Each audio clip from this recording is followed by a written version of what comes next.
Welcome to the Bird Gang Nation Sports Media Show, repping the greatest team of all time. Let's go!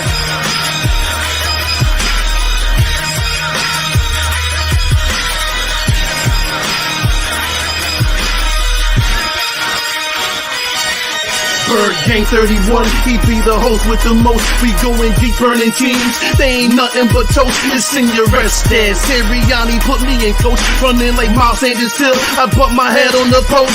Touchdown! Yeah, that's coming. Devontae's crazy route running. Jalen hurting them, throwing lasers to break a young gunning. Come on! On the D side, we ride, sack him with Fletcher, lay him out on the stretcher. No one can protect you. Watch Darius slay him, shutting down your routes. Come on! In my green John, eating Philly cheesesteaks. Put up your cups, wings up, if you can relate. Tailgating at the link like Gangsta Stride. To the Bird Gang Nation, that's worldwide.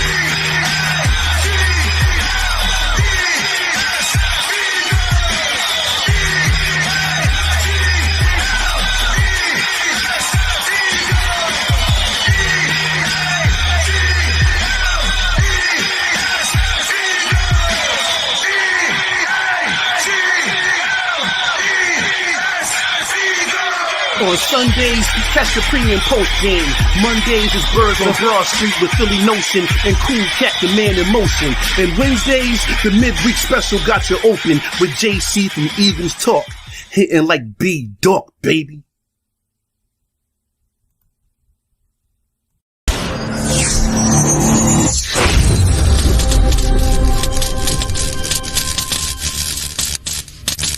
Welcome to another edition of Bird Gang Nation Sports Talk. I'm your host, Bird Gang 31. Today, Nation, we have a very special guest, Eagles content creator, and my boy, Philly Foothills. Uncle Foothills is in the house today. How you doing today, my guy?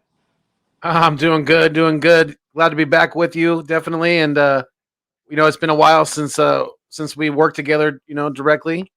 And I'm excited to talk to you for a little bit, definitely today, because definitely need some more. I need some more Eagle sports therapy. That's for sure. So, right. I've been definitely looking forward to this one with you. Yeah, man. This Eagle season's been rough, and I mean rough, man. Like it's hard, but I don't know. I don't know why, but I have a glimmer, just a little glimmer of hope still. Like I still feel like it's not over. Do you get that feeling at all? Like, it's not over yet. Like, this can't be it. Like, because after last year, all my videos starting this year, I was like, yeah, forget about last year. It was a fluke. You know what I'm saying? Like, it's like, I don't even think about last year no more. But now this year's starting to happen. And right now, we're worse than we are last year. Last year, at least we were 2-4-1, even though I hate the tie. But 2-4-1 is better than 2-5, my guy. You know what I'm saying? So, I don't know, like we still got hope, the division, the NFC East the NFC in general is not as stacked as the AFC. So there's still some wiggle room there to still make a push there, and I'm keeping my hope up right now. I'm keeping my hope up. I don't know about you. I very, very little right now. Very, very little with, just the from what I've seen out of this team this year, and for the mere fact that our defense is supposed to be our strong suit right now. It's supposed to be what's keeping us in games. And against the Raiders, we looked like we're going backwards on defense. It looked, we looked terrible out there. They did everything and anything they wanted to against us. And it wasn't just because, a lot of people say, oh, the defense is getting gassed from being on the field so much. Well, the Raiders did it from the get-go in Vegas against us. So, you could throw that one out the door, and very little hope. I got a little bit left right now, but if we lose this weekend, it's gone. If we lose to the 0-7 Lions, you're gonna see some head. We better see some slips coming out, please. You know what I'm saying? Like someone needs to get fired if we lose to the 0-7 Lions for real. Like that means you guys are not good at all, 0%. We're gonna get into that a little bit. Let's go through our offense first. Let's talk about the offense first. We'll Yeah. talk about the coaches last because I got a lot to say about our coaches. But we'll talk about the offense first, man. What is your take on Jalen Hurts right now? Like a lot of people are calling for Minshew. A lot of people think Jalen's not the guy. And I argue that with saying, listen, guys, you gotta give him some time. For one, he's going to a whole new offense. Obviously, you see he look better in the traditional offense than this RPO offense, right? Right. And for two, through 11 games, he's ranked seventh overall, period. Like seventh overall. Like out of all the quarterbacks that ever came through the NFL, his stats are seventh overall throughout every quarterback. So I think we all know he got that room to grow, but while he's growing, that's a pretty good feat. It is, and I don't think that the people that say that who are evaluating Jalen Hurts to this point, who say that he's not the guy, who say he's not going to make it in the NFL. I don't think that's really fair to Jalen at this point because he's not. I don't think he's getting a fair shake as far as a real, true a fair evaluation because they're putting him. You've seen the percentages of how much of this offense is going through him. What is it like? It's like between 80 and 85% of the Yeah. total offense is going through Jalen Hurts. That's way too much to ask for a second year guy who only played 4 games last year, right? Roughly, because he got pulled out of the Redskins game. He played half of the Packers game, but the fact that he had to learn a new playbook, a whole new coaching staff, he's got new receivers around him this year as well. It's just and just for the mere fact that we don't have any running game right now. How can Jalen Hurts? We all know that he needs a consistent, solid running game behind him to be able to take the attention off of him and to open up things down the field with play action and things like that. You've seen it. You've seen it on the first drive against Vegas. We got the run game going, and then we were able to hit the play action over the top to Dallas Goedert, who made a great catch in traffic, by the way. But I mean, that's the type of offense that we need to have if we're going to have Jalen Hurts.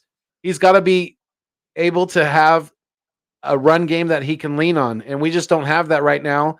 And they're putting way too much on his shoulders. They're putting way too much on his plate, him and this receiving core, because we don't have any veteran wide receiver really, any leadership in the wide receiver room. So I just don't think that. I think the people that are saying, put Minshew in, Hurts is garbage. That we're if they don't change the offense, you're going to see the same. You're going to see the pretty much the same results with Minshew. I don't think that's the answer. Yeah, I say that too, man. Any quarterback plays in this offense that we got going on right now will be trash. Period. Yeah, You know what I'm saying? absolutely. Like it's exactly what I'm saying. Even with the evaluation process with Hurts or anybody else on this roster, like we were saying last year with those players, Dougie P wasn't developing nobody. Well, these guys are not putting them in a right situation at all, like 0%. You know what I'm saying? Like when you got star players like Fletcher Koch, Myalata, McLeod, the Slim Reaper. Like all these guys are saying, hey, what are you doing? Goddard, what are you doing? Why are we running the ball? Right. Why are we in these systems that are not helping us succeed? It's like, come on now. You're supposed to came out, you lied on your application because you're supposed to came out and had this explosive offense, got us all pumped up about it. JG talking about he had these explosive defense that's gonna be mixing it up, all these disguised coverages and all this stuff, blitzing, the whole package. And neither one of you guys are doing your what you say you're gonna do. So I'm sitting there Right. stuck like, when will we see this? The only thing that's the reason why I think I still do got a little hope. Cause maybe, just maybe, they put it all together. Because we've been seeing game from game. One game, the defense plays good. The next game, the offense plays good. The next game, the defense plays good. You know what I'm saying? One game, they both suck. You know what I'm saying? To the point where it's like, if you guys could just put those two good games together and make one good game, you know what I'm saying? Like, this Yeah. team can be explosive. I think we have the players. The only position I would say probably, we're missing is linebacker. Like, I really do think Howie got like, what, 4 more days? He needs to go out there and get a linebacker, period. Whether we got to trade Dillard, Barnett, first round draft pick, whatever it takes, go get a Yeah. So linebacker, right side. because these guys are definitely, you Yeah. know, passing linebackers as opposed to run stuffing linebackers. We need a big thumper that's going to go out there and hit somebody. And until that happens, man, I think that defense is going to struggle. But at the same time, if our offense just get it together, how you going to have all that speed on offense? Dallas Goddard, Quez Watkins, Devontae Smith, Rager, the whole Yeah. nine, and not be able to produce points. It's because we're so unbalanced. We don't. I mean, defenses are. We're one of the most predictable offenses right now. Defensive coordinators don't have to do a lot to scheme against us. They know that we're going to be passing it 75% of the time, roughly. Jalen Hurts is going to be in the shotgun, 80% of the time or more, depending on if the how the coaching staff schemes against the Lions. But defensive coordinators are salivating to play against us, and so are quarterbacks and running backs, because all teams have to do really right now is run the ball down our throat, and we have no pressure no pressure with the front four for the most part. We're not bringing any blitzes, so quarterbacks can literally just sit back, let the receivers run their routes. They can go through progression, probably 2 or 3, and find the open guy, and it's very frustrating right now because absolutely I agree with you. Linebacker is glaringly our weakest link right now on this football team, and teams are attacking it. They're attacking it. You've seen it, and Detroit's going to do the same thing. Goff's not going to have that great of a game against us to beat us. He's really not. All they have to do is run the ball with Swift, control the clock, and all he has to do is game manage. Really, maybe have 150 to 175 passing yards, maybe a touchdown or two, maybe an interception he can even throw, and they'll be able to survive that. He doesn't have to do anything special really. As long as they can continue to do what teams have done against us, and that's been pretty easy, and that's run the ball down our throat and control the clock. We've been getting killed in time of possession. We've been getting killed in plays inside the other team's territory. It's just embarrassing right now. It's embarrassing. This team, I don't know. JG, at least we saw some adjustments out of the offense last week. I haven't seen any adjustments out of JG yet, and that's pissing me off right now, because now we got guys like Fletcher Cox who have been underperforming majorly this year. Double teams or not, he's not getting double teamed all the time, but yet he's not winning those one-on-ones, and he's definitely not earning his money right now. But yet now Fletcher Cox has somebody to point his finger at and go, "Oh, it's not me. Look, it's the defensive coordinator." Well, maybe it is, but you're still not getting it done, Fletch, either way. So, it's I'm worried that that glimmer of hope that we have is fading away, because I'm worried that this locker room is divided right now. That's what I was saying. That was going to be my next thing. Do you think they have lost the locker room? Do you think it's hit that point where they totally do not have the trust of the players anymore? Because if that's the case, you know what? We might not win another game, period. You know what I'm saying? Like, if they lost the locker room already, that's a wrap. You know what I'm saying? If teams don't win when the head coach and players are not on the same level. You know what I'm saying? Like, they definitely got to be still in there. But from the interviews, it seems like they're still there. But, we definitely have to check that out, man, because I'm worried about the locker room being – I've never even heard Fletcher Cox ever once in his career as an Eagle come out and talk about the scheme. And we had the sticks defense, you know what I'm saying, where we already knew the problems of the sticks defense, and never once did you hear a player come out and talk about the scheme like that, like Fletcher Cox said. I don't even think this is his first time this year. I think he said something earlier in season 2 as well. Yeah, I mean, he's the fact that Gannon's just he really kind of he talked it up so much in the offseason. He's like, yeah, we're going to be bringing these different looks. We're going to be switching it up. We're going to be run stunts up front and this and that, and it's just I just haven't seen it, and I'm highly disappointed in him and the linebacking core. I think they really need to be called out, because our linebacking core is absolutely terrible right now. It doesn't matter if your leading tackler is a linebacker who's consistently getting tackled while the other team's running back is trucking over him for the first down. It really doesn't matter. You remember what happened in that Tampa Bay game? they went 1-on-1 Fournette versus Singleton over and over again, and Yeah. he was losing and losing bad. You know what I'm Yeah. saying? Like, how do you not adjust to this? You seen the 5 plays in a row where that's all they did was go 1-on-1 with Singleton, and you are still leaving this man out there to try to make this tackle. Why aren't you doing something about it, changing up something, man? That made me mad. Like, I was yelling at the TV. Yeah. I think Fournette's footprint is still on his Singleton's chest. You know, Right? literally, seriously, I mean, it was bad. You know, Fournette literally made him his. You know, he owned him. He definitely he owned him that game.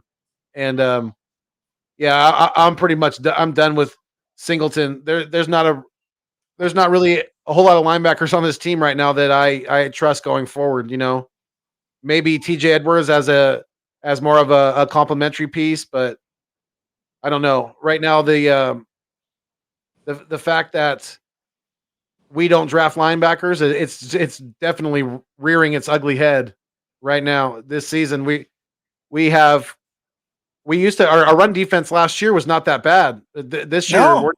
we're getting gashed. We are We literally used to getting be like gashed. tops in the league in run defense. Yeah, You know, it's like he flipped it on us. We used to be really bad in the pass, right. really good in the run. Now we're really good in the pass, and not even really good because if you think about it, all them little dump offs right there to the running back, you know, they're still getting their yards. I mean, in Yeah, terms of deep balls and big plays against us, we're really good against that part.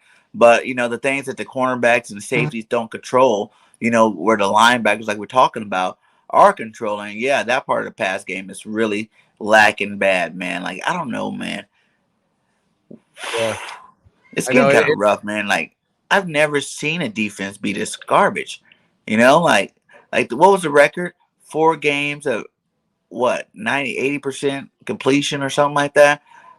First time ever, you know, out of all the years we've been playing Eagle football, you know what I'm saying? Like, Yeah, I think they said what, over the 100, like, I think I heard Bron say like 1,025 games or something like that. You know what I'm saying? They've only gave up like 3 or something like that, and now and then this one year we've given up 4. Like, I don't that's know. just Are any of our defensive ends even have a sack? I think Hargrave has all the sacks. I don't think anyone else has a sack really. Maybe well. Might I have think they all got a sack except for Barnett, because I know Sweat got a sack. but have a I sack. know Okay, Cost got a sack. yeah, Barnett ain't gonna get nothing. Yeah, Barnett doesn't have a sack yet. That's why I was comfortable. I have a bet going with Philly Mike that is, and it's for it's for $100. You know that I bet him that Milton Williams would have more sacks than Derek Barnett this year. You know, That's possible, but Milton hasn't even been that guy that I know, but I'm not we worried heard though about. because Derek Barnett's not doing anything either, so I'm not worried that much about it really. Because Derek Barnett's he's an absolute bust. We know that now. He needs to pack his bags. Him, Howie, JJ Arcega Whiteside, Ben Simmons, they all need to pack their bags and get the hell out of Philadelphia. Hey, shout out to the 10 in the chat. Hit that like and please subscribe to Uncle Foothills and Bird Game 31. You know, we are on a road to 2K. You know what I'm saying? We're moving and grinding. You know, bring you the fire Eagles content. So make sure y'all hit that subscribe button. What up, Jinx Wolf? Jinx is in the house. We got E Ewing 609. What's up, Ewing? We got Geo in here. We got Smoke a lot in here. Mrs. Bird Gang. You know, Grand What's going on, Gazette was in everybody? here earlier. BLSG. You know what I'm saying? Like, much love to all you guys, man. You know, thanks for supporting the channel. But how did you like Goddard's first game as being the number 1 tight end? I mean, I definitely I liked what I saw. He's definitely he has some raw talent. He's got to work on a couple of fundamental things, here and there. But I definitely liked what I saw. He responded well, and I think he's ready to really take take the wheel when it comes to the tight end position and being that number one guy. I think he learned quite a bit from legendary Ertz, and I'm excited to see what he can do because he's got to. I want to see D God, maybe work on getting that getting that stiff arm a little bit. I want to see him pushing guys to the ground a little bit more. Getting those yak yards a little bit worked on. He's got to, whether that's a combination of lower body and upper body strength or whatever. But it's definitely something that he can work on. But yeah, I like what I saw. Definitely, especially with that first catch he made on that first drive. I mean, that was a great catch in traffic. That just showed that he's not afraid to take the punishment. How long do you think it's going to take to get Tyree Jackson involved in his offense? Hmm, that's a good question. Is he practicing this week? Do you know? He's been practicing. I heard he was on special teams, Okay. so he probably be activated this game to play that special team role. But I'm wondering how long is it going to take them to actually get him involved in the offense? Well, I think maybe that a lot of that may depend on if we lose this weekend or not. Because if we lose this weekend, you may see them give some other, some more backup type, some second and third string players some more playing time just to really start fully evaluating what we have on this football team. And he may be one of those guys who gets more playing time if we're slipping more and more out of out of any kind of playoff contention. Yeah. And what do you think about Kenny Gainwell? I know he's getting picked up on everybody's waiver wire. In fantasy football right now, Kenny Gainwell is hot. Do you think he's going to come through and produce at a high level? Because I've watched during, even though we haven't been running the ball very much, you know what I'm saying? I still have seen Miles Sanders be the better back, even though everybody's calling for Gainwell. I feel like Gainwell's a receiving back, the Right. Darren Sproles type, you know what I'm saying? We can throw the Right. ball to him, give him, a couple of pitches or something like that, you know what I'm saying? But I still see Miles as our lead back, a normal running back, you know what I'm saying? So do you think Kenny will light it up this weekend? But like you said, he's more of a receiving back. So, if the Eagles do, Big three. what's going on, Vic? If the Eagles do commit to the run game this weekend, you're going to see more Boston Scott and probably Jordan Howard, because the Sirianni did mention Jordan Howard's name, so he would probably be the guy that gets brought up from the practice squad to give us Mm-hmm. three running backs on the active roster. And I think Gainwell, he's definitely going to contribute in the passing game and things like that.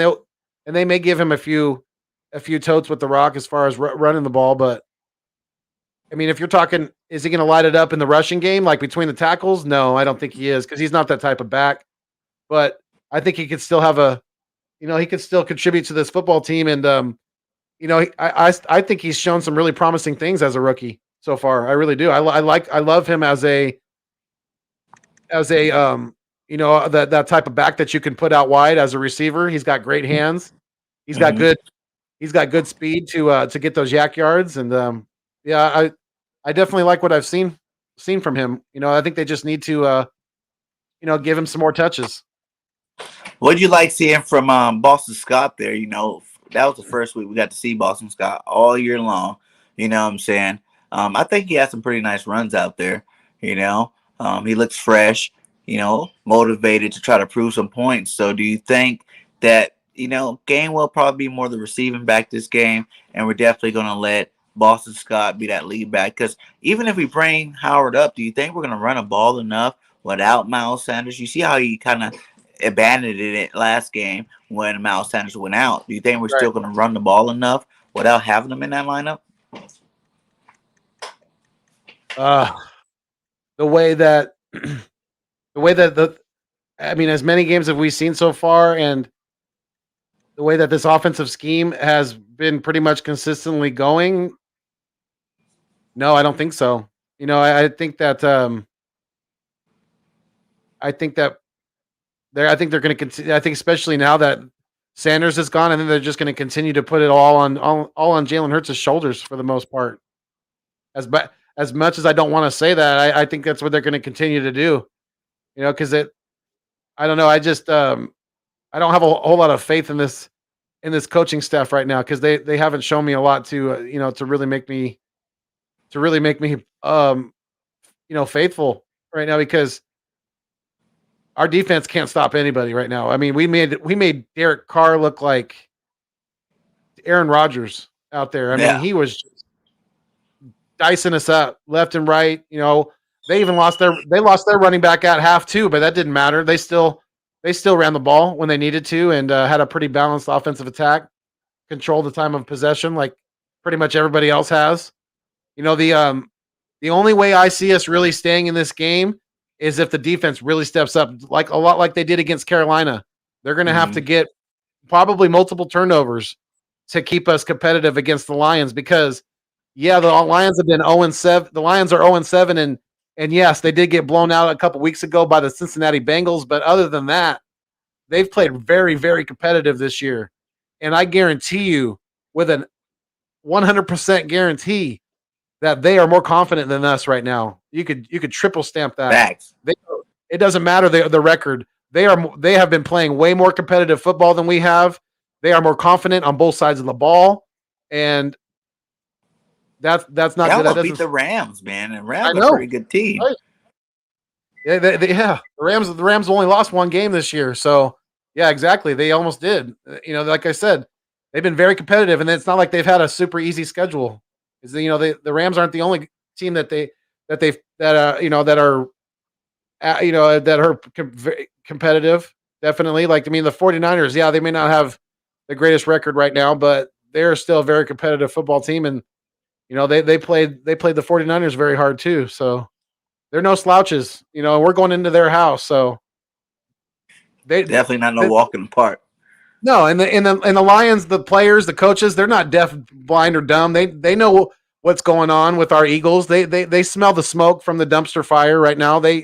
And they're primed and ready. They're gonna try to take full advantage of it. And who's gonna want to stick it to us the most, and he's got a prime opportunity to do it with our shoddy run defense, and that's Deuce Staley. Their Yeah. running back coach is his head coach. Woo-hoo. He's game Dude's gonna planning be big like, time. run that rock. They cannot stop the run. Run the ball down their throats to make me feel good about it. Yeah. Players are gonna be playing hard for that.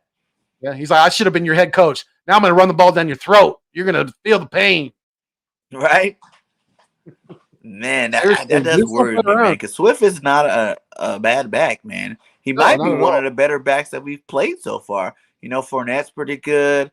Yep. Hilaire's all right, pretty good for a second year player. Right. Who else have we played? The Niners didn't have their starting backs in when we played them. Atlanta was using a receiver for a running back when we played them. Right. So it's like Carolina was using a Herbert, who's a rookie. So yeah, this guy Swift, he's been in the league. He's been definitely ripping off some nice runs there the last couple of games. So I'm kind of worried about that, man. I am kind of worried about that. The run game, but the thing about them is they don't really have receivers. Right. Yeah. See, I think that's where we No, kind of. that's why, like I said, basically our secondary is going to has to step up and have a big game like they did against Carolina. Our front four is going to have to find a way to try to get some pressure on Goff and force him into, maybe throwing in an interception or two. Maybe we can get some defensive points off of those, whether it's a pick six or just, getting points off of the turnover. We got to have some kind of spark right now because right now we're like a fire that's barely staying alive right now. We're just, kindling. We're just right now. It's not a whole lot, not a whole lot of smoke going on from this place right now. Definitely, we're just. Do you think since Fletcher Cox went public with it, and now JG had to answer all those questions, oh Yeah. yeah, I talked to my players, and we definitely are working on that. Do you think we're gonna actually see something different this week? Because I remember when Nick Sirianni went to JG and was like, after they had said something about his defense, and Nick said he had to go out there and talk to him. The defense did play better that next week. Do you think we can get that kind of a same results here this week?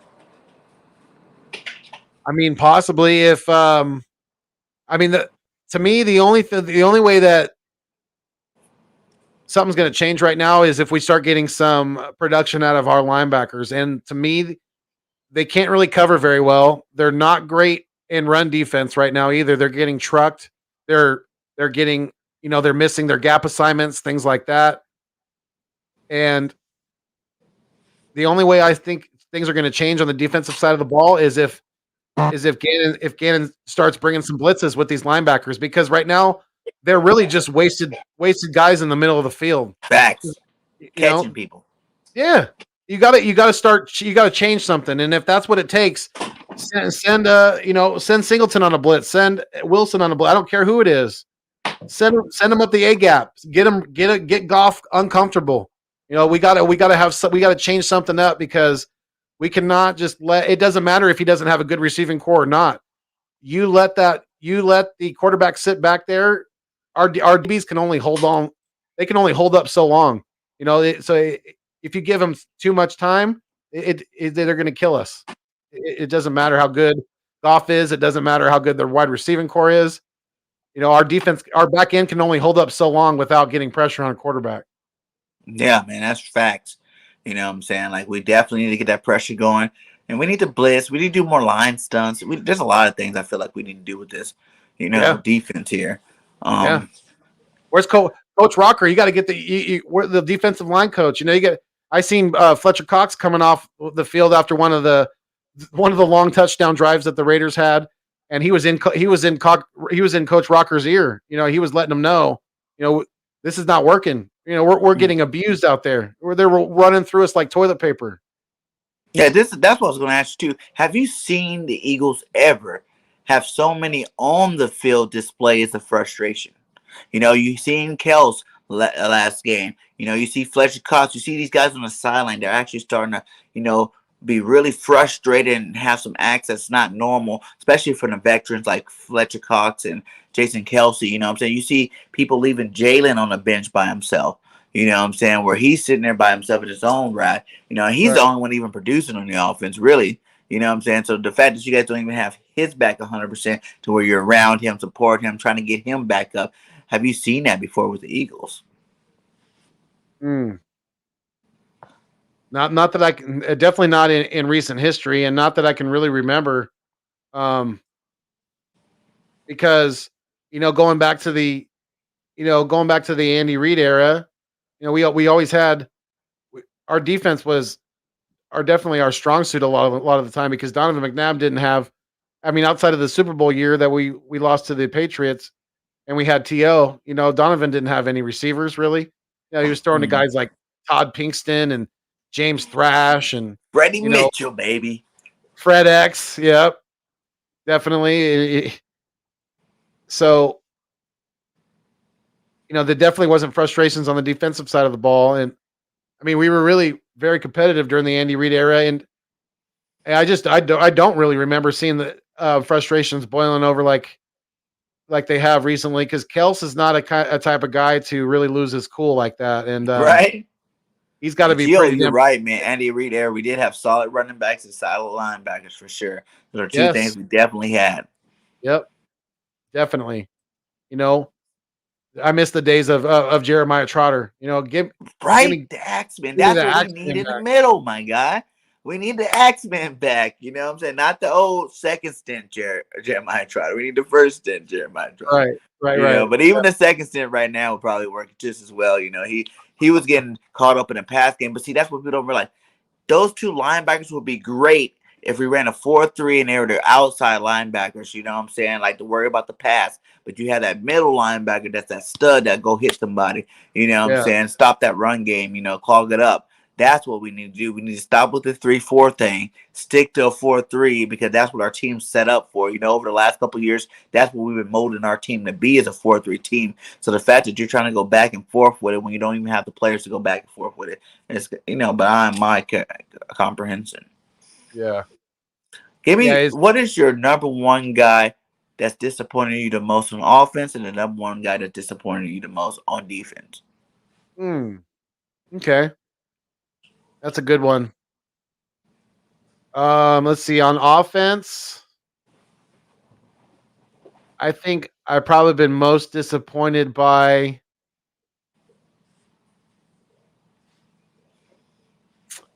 That is a good question. I mean, it's pretty close for me, but I'm gonna say I've been most disappointed by Jalen Rieger, and for the fact that this is his, he was a number one pick. This is his second year. I know he had to learn a new offense, but the I don't know. I'm just not. I'm not seeing enough out of him right now, I guess. And I was expecting, to really for him to really blossom, especially playing more on the inside in the slot. So, and I'm just I don't know if it's just of the fact that Jalen Hurts is not seeing the field, not seeing him open at times, and that's definitely affecting his production. But yeah, that's my offensive one, and my defensive side. Um, I'm gonna say I'm gonna say Eric Wilson because I had high expectations for him coming out of Minnesota. I thought he was going to be a good fit for this defense, but and him and Singleton definitely are like the veteran leaders on that on the in the linebacking core, but they just haven't. I mean, at times Eric Wilson has been like a ghost this year. He's Facts. just he's disappeared for games. So yeah, that's my pick for defense. What would yours be? Offensively, I'm probably most disappointed with. Let's see.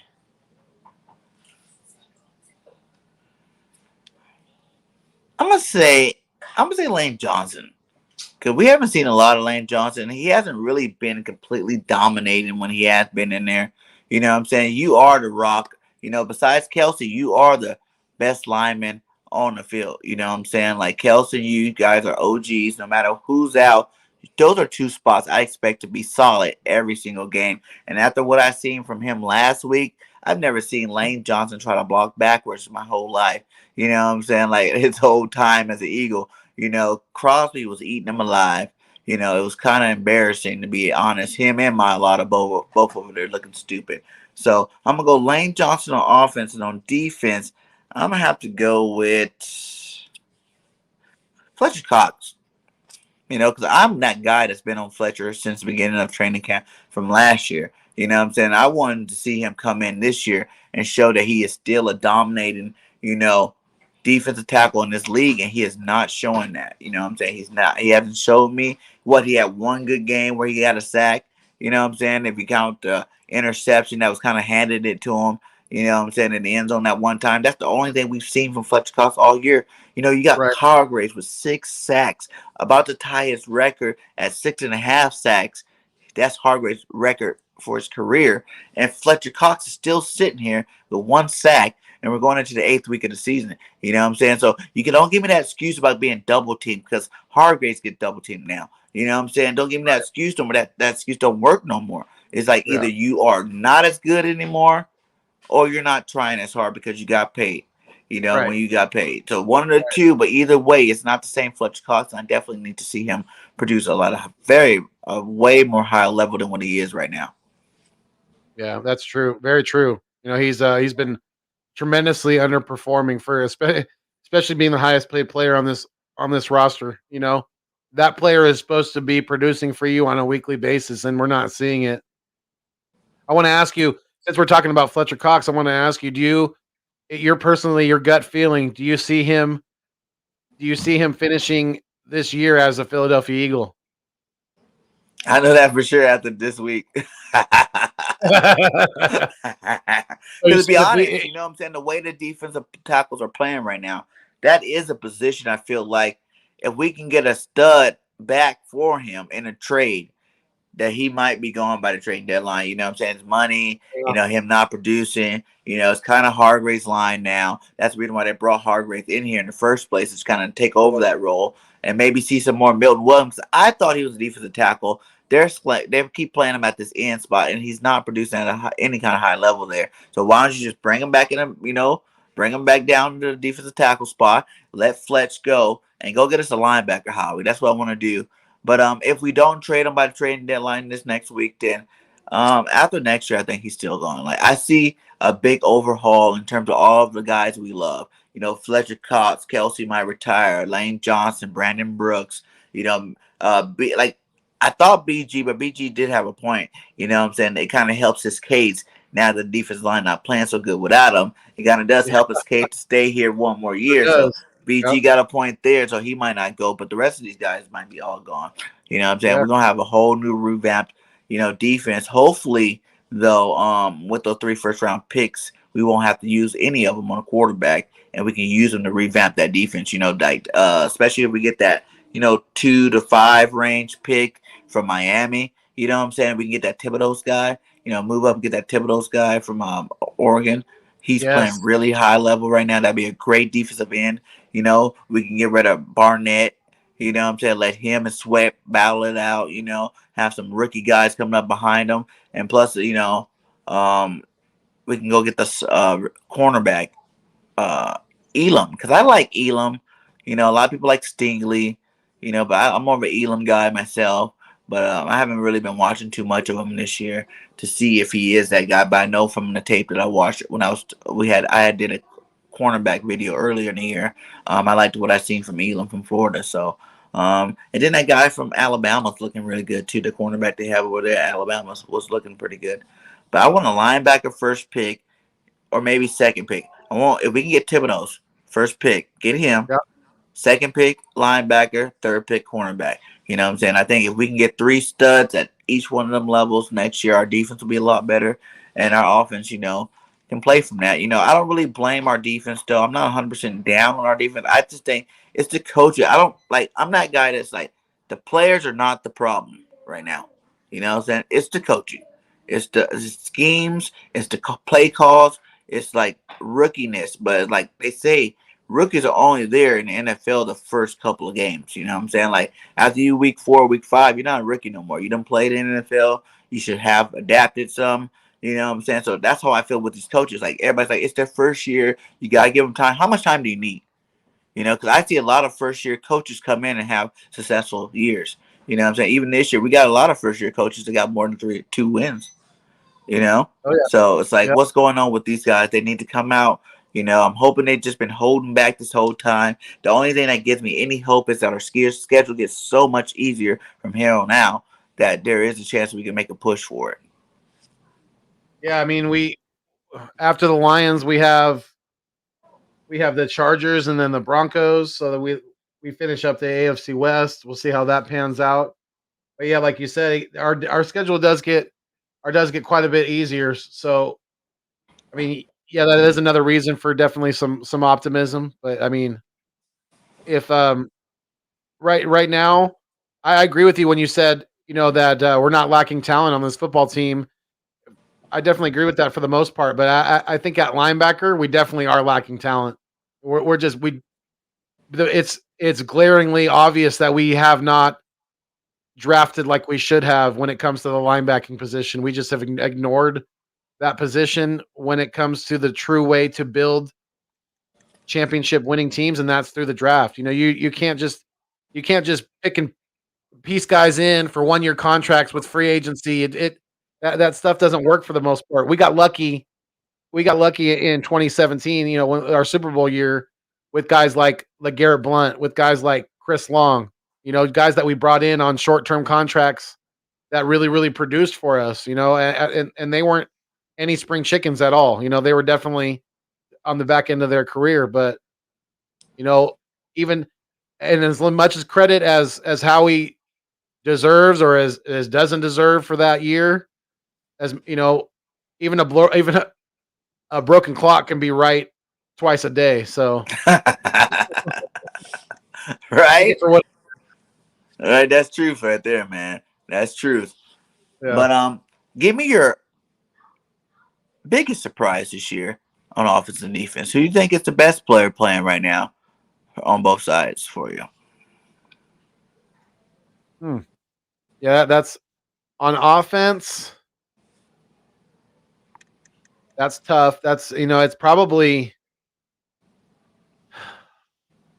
I'd say, I mean, for as much production as we've gotten from him in the red zone at times, I would say to me, the best person on offense right now is probably Kenny Gainwell.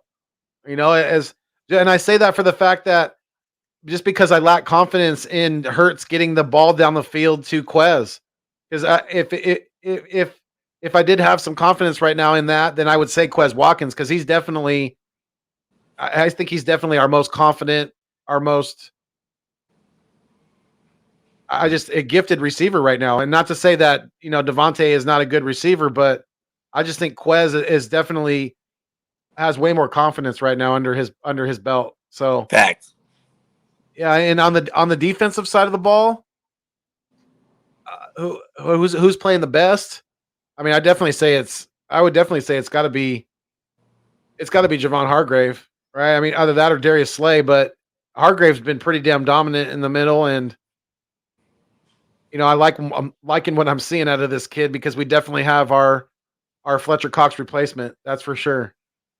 Yeah, man, I gotta agree with you on both of those picks. Um, that was gonna be my next day. I also actually use Quez for the next one because my next question was gonna be who's being most underused on both sides of the ball that you want to see a lot more from. And I was going to use Quez as that one because I feel like we need to target him. Like you said, no slight to the Slim Reaper at all.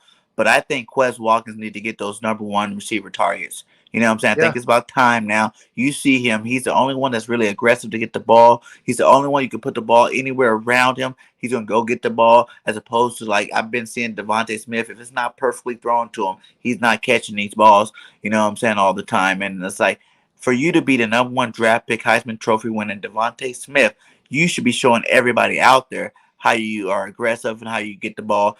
Just like Chase, Jamar Chase over there. Jamar Chase is balling out right now. yeah, he You know what I'm is. saying? He just had 200-yard game. Why isn't it the fact that Devontae Smith can have these games? I've seen him drop a lot of wide open passes that he definitely should have had, and he could be putting up some pretty big numbers over here. And I just seen a lot of catches from Quez, you know, that is like he gets 2 or 3 targets a game, and those catch targets are like 20-yard gains. You know what I'm saying? Like, why are we running them deep just to run them deep sometimes?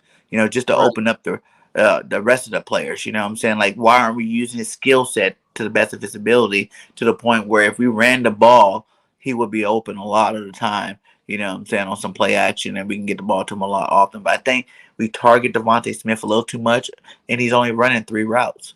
You know what I'm saying? Like right, ends, slants, and digs. You know what I'm saying? That's Devontae Smith in a nutshell right now. You know what I'm saying? That's the only thing I'm seeing him do right now. I'm getting sick and tired of seeing that, twin set where the first guy comes up and he just comes underneath it. That's like that play. I remember one part of the game, they ran it like 3 times in a row where he caught it. But it's like, come on, really? That's all you got?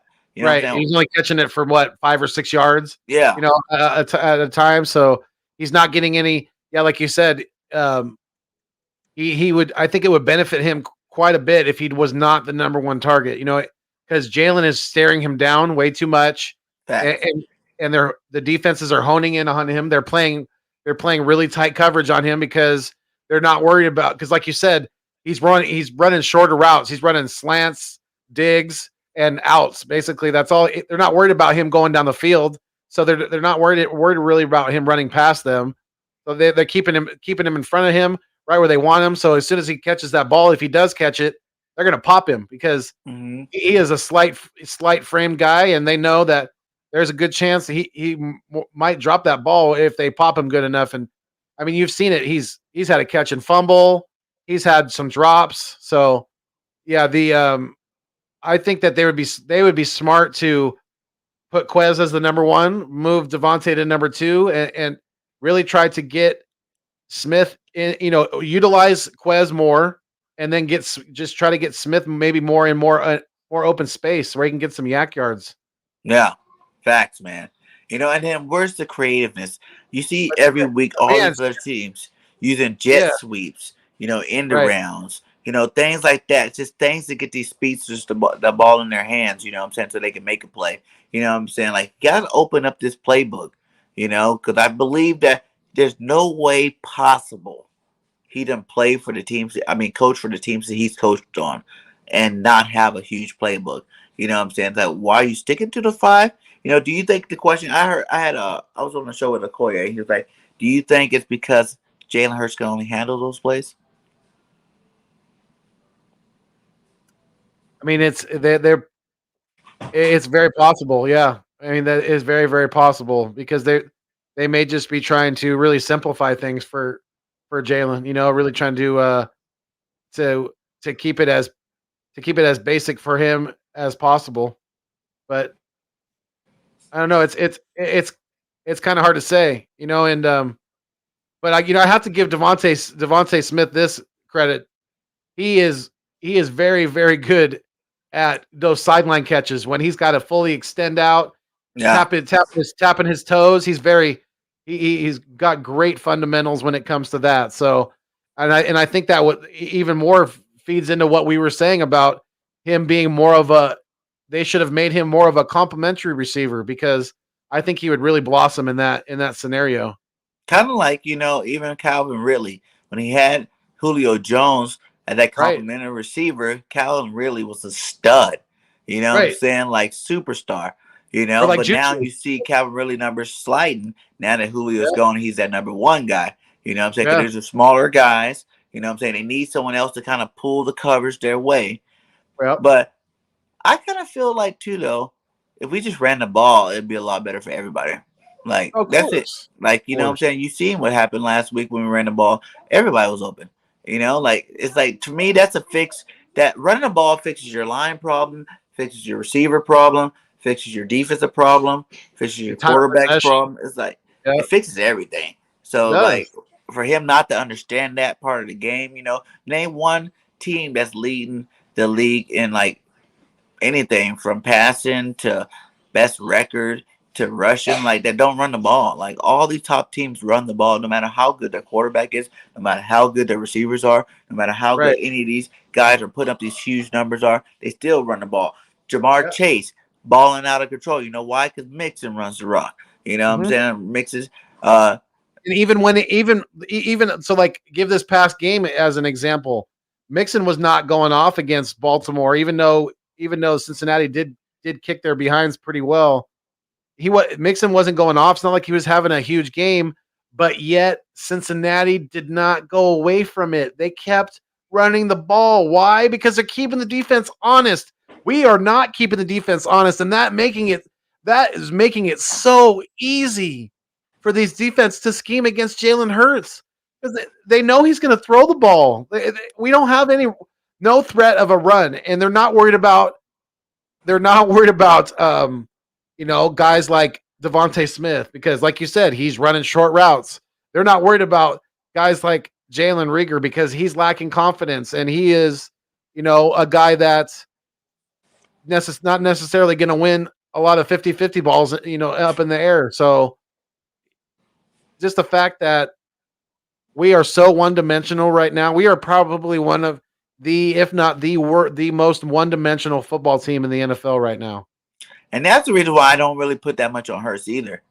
You know Right, what I'm saying? Because you right, can't if the defense knows the play you're about to do before you do it, how do you guys keep expecting this guy to all of a sudden magically, make it happen? You know what I'm saying? Like all of a right. sudden, okay, they got my play calls, they got my playbook, but I'm still gonna score on you. I don't know, man. That's a little steep for me. You know what I'm saying? I don't think that, like I said, you can put Tom Brady in his offense right now. He's a little suspect too. You Oh know what I'm yeah, saying? With the line that we have, not giving them protection, running these RPOs every single play, that's a cop out offense. You know what I'm saying? Like you shouldn't be running no RPO. Be a traditional back. I feel like Jalen Hurts' skill set has digressed since last year. You know what I'm saying? When we ran a traditional offense to this RPO right, offense, he's went down. So right. that was my one argument against, is it that, Jalen Hurts can't do it? Because I was like, well, when you gave him a normal offense last year, he looked good. You know what I'm saying? Like, and he had the B team then. He had scout team players. He had the third stream offensive line, and he was looking good out there, putting up some big numbers against some teams. So how can you tell me this year with better players, better team, what I'm saying, he can't put these numbers up like he was doing last year? It just has to be this, simplified offense, man. Um, what was your predictions for the Eagles coming into the season? Like record wise, Yeah. I had us going. I was pretty optimistic. I had us going 11-6. And now, what do you think the Eagles are going to be? Now Um, I don't. I honestly don't think we're going to win this weekend. As much as I hate to say that, I don't. I think the Lions are. It may be somewhat close, but I think the Lions are going to beat us. Maybe on a last minute field goal, something like that. But I think we lose this weekend. I don't think we're going to win another game until.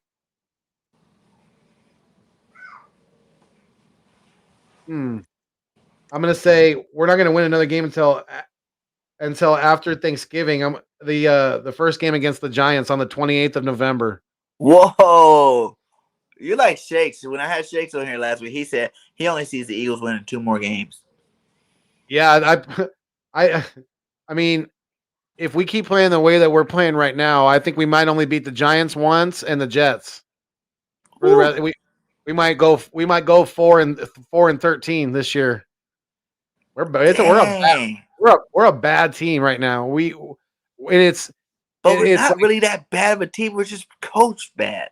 right. No, I get what you're saying, and it's it's like the old saying, the S runs downhill because it starts from the top. Right now our GM has missed on the drafts in past years, and that is hurting us now, especially at certain positions like linebacker, like um, safety, even because of the fact that McLeod's been out for some time this year. Now Harris has missed some time. The just that there's certain positions that we have definitely ignored in the past. Now it's definitely starting to rear its ugly head. And when you combine that with really inexperienced coaching on both sides of the football, it's it it's not a good recipe. And then you sprinkle in the inexperience that we have at quarterback and on our receiving core. It's just it's not looking good for this football team right now. It really is. And as much as that pains me to say it, because I bleed green, and I literally had to walk away from that Raiders game a few times because I can't watch it. I can't watch it. It's just it's embarrassing. It's definitely It really embarrassing. is. I had us going, 12-5, 11-6, beginning of the season. And I'm still on a boat of saying that we can hit my floor was 10-6, 9-7. It'd be 10-7 or 9-8 because there's 17 games. Yeah, 10-7, Yeah. Okay. 9-8. Yeah. I mean, Like it, like but it has to start this like you week said though. earlier. Oh, Like you said, absolutely. you thought they're gonna lose. It has to start this week. If we lose this week, someone needs to get fired. I Yeah. don't care if it's the defensive coordinator. I don't care if it's the offensive coordinator. I don't care if it's the head coach. I don't care who, but somebody needs to get that pink stuff. Someone should not get loud back on the flight back to Philly. Period. Like that's how I feel about it because it's like too many weeks in a row. If I see the same garbage play calling, the same garbage stuff that I've seen all week, somebody needs to get canned. And I hate saying that about anybody, but you see some teams sometimes, have that first year guy and by week 8, he's getting fired. You know what I'm saying? Like that is gonna have to be our team. You know what I'm saying? Like, cause you're wasting a talent. You're wasting, these players, these that veteran players last couple of years in the league, you know what I'm saying, especially on our team. You know what I'm saying? You're wasting it away with these play calls. Like you said, like we said about Fletch, we never seen Jason Kelsey act like this. You know what I'm saying? Like these are veteran players that's already established. Right. Oh, I lost him. Hopefully, it's not my internet. Are you there, Birdman? Bird Gang? Oh yeah, I blanked. The internet, man, the internet. You know how they go. But Oh like yeah. these are veteran players that you never even seen do this kind of stuff.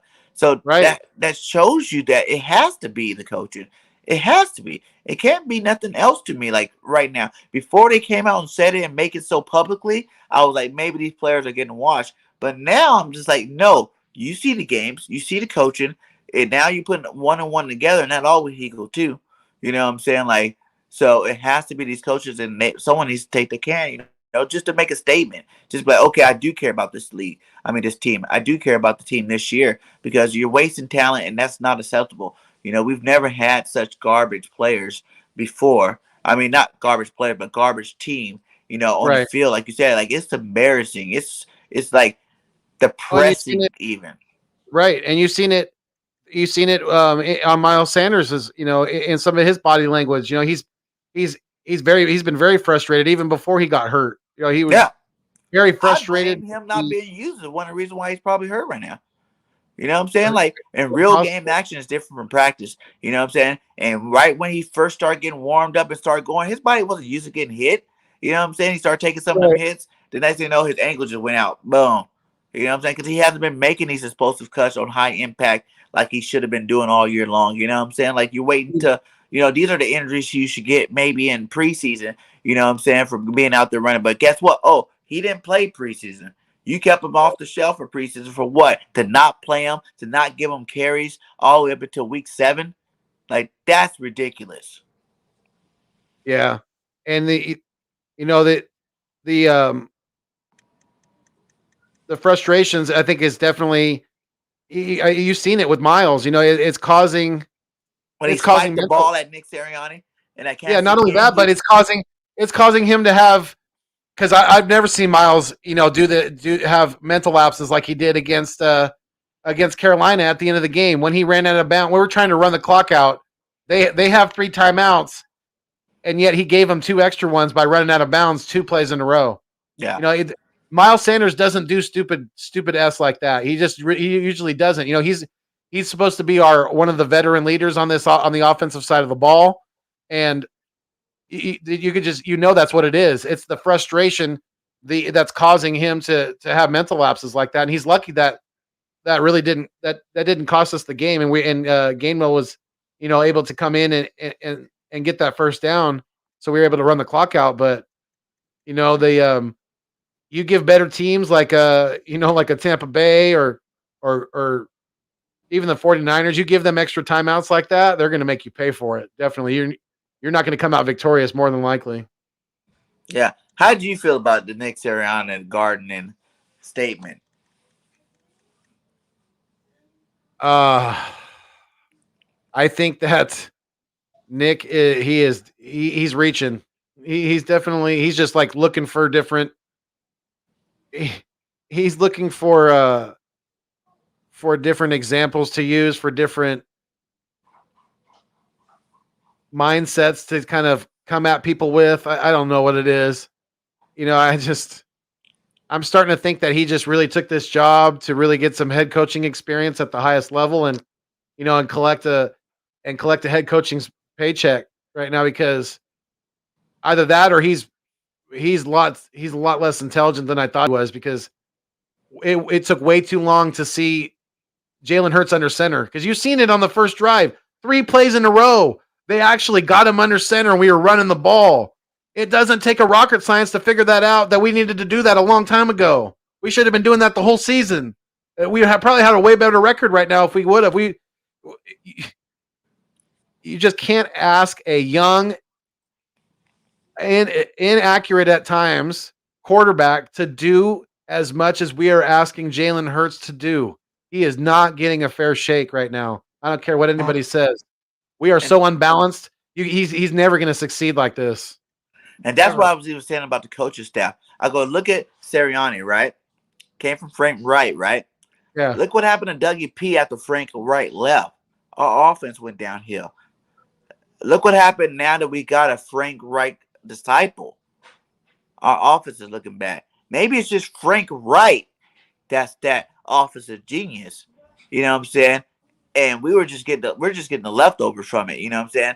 Like maybe Nick wasn't even that good, because you think about it, Frank Wright calls the plays. Nick is the offensive coordinator. It's kind of like Stetchen right now. We Right. don't hear nothing about Stetchen. No one's giving him any kind of grief. No one said anything about his play calling at all, 0%. You know what I'm saying? Like, and that's how it was with Dougie P. When he lost Frank Wright, now we were like, hey, Dougie P, you suck. You know what I'm saying? Like, why aren't you calling these same magical plays anymore? Why is our offense looking so trash? You know what I'm saying? And then, you got this guy coming over from Indy, and he was the offensive coordinator. He was the guru. He's a receivers coach. He's going to put these receivers in the best position. But look what Right. he's doing. Maybe he was never him. You know what I'm saying? Maybe he's just not that guy.